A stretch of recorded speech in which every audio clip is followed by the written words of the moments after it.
Where there's no pain, there's no addiction. The root of all addictions is pain, period. Because what happens is you feel pain, and then you find a source of sort of something to placate your pain, something to soothe your pain.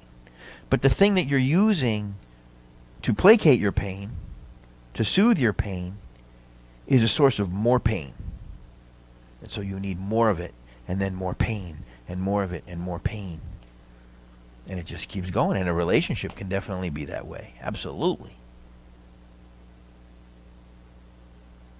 And you really have to watch and be really, really cognizant of yourself in relationships about when you're losing yourself, when you're becoming identified as the relationship, when you're starting to feel happy when the relationship is happy and crappy when the relationship is crappy. You know, that's textbook codependence.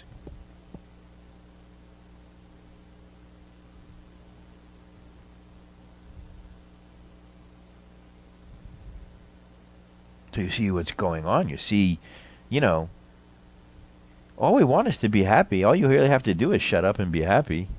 I don't know why that's so hard. Because you have a human mind. And that human mind has put conditions on your happiness. Isn't that weird? Why would it do that?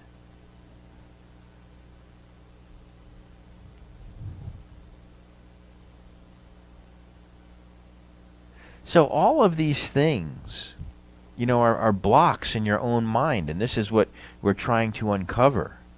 You know, the Sufi poet Rumi? You know, Rumi said it's not our job to seek love.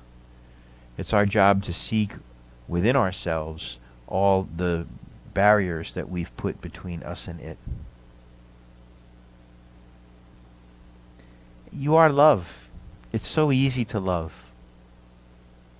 It feels so good to love until you put conditions on your love. You know, when you think about a dog and you know, most people really love dogs, and dogs are unconditional. And people are really good to dogs. You do something bad to a dog, people want to lynch you, you know?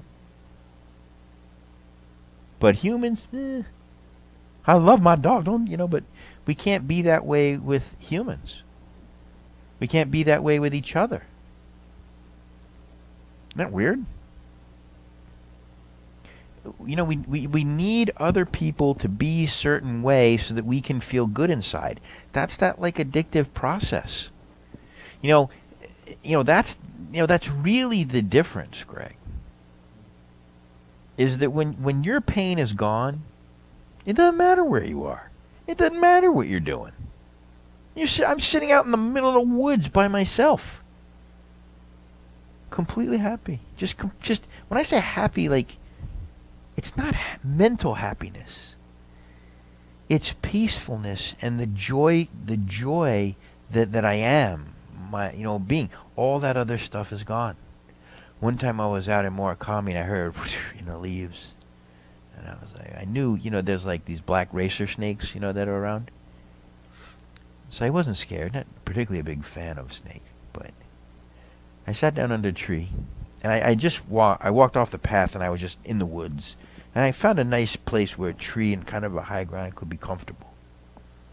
And I saw the snake, and I almost stepped on him, and he took off. I sat to meditate, right? And I hear, and I look over, and there he is right there, like maybe 18 inches away from me, and his head came up out of the leaves, and he was looking at me. And I looked at him. I said, "You going to meditate with me?" He didn't say anything. I sat, and for like 10 minutes, there he was, there I was. Just meditating in the middle of the woods. It was so cool.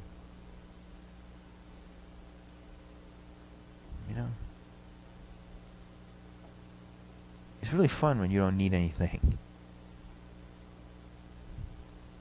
As soon as you start wanting something, oh my God.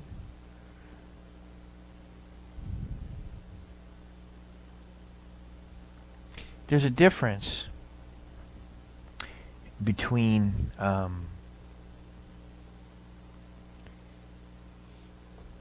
needing, desire, and wanting. Okay?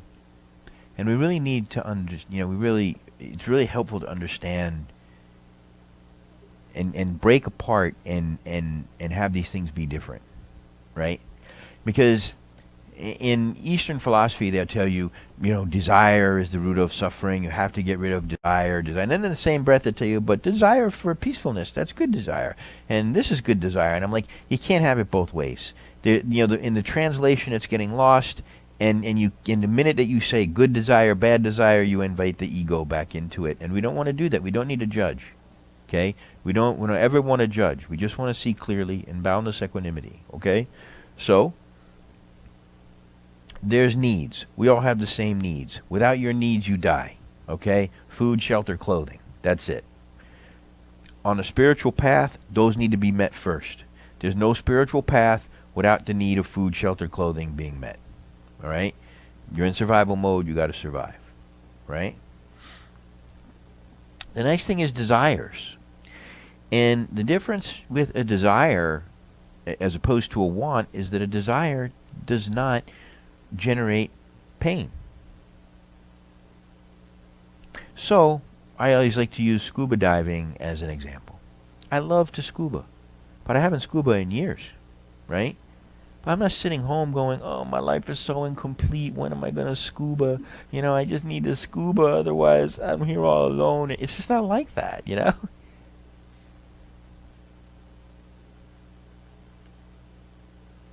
So I can love scuba with all my heart and have it be one of my most favorite experiences in the world, but when I don't have it, no pain. Then there's wanting. And you will always know when wanting is around because pain will be there. Always. Why? Because when you want something and you don't have it, you're in pain because you want it. And when you want something and you have it, you're in pain because you are afraid to lose it. That is a classic textbook attachment.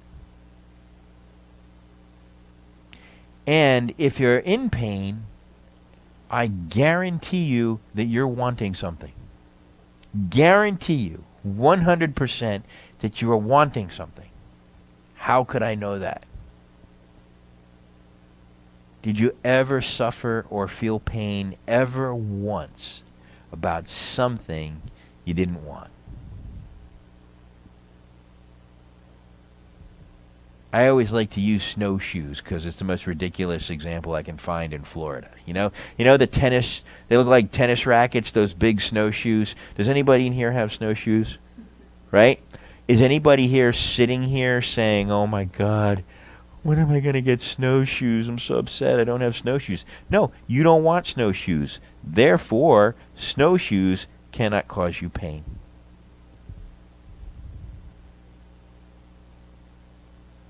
Do you see what I'm pointing to?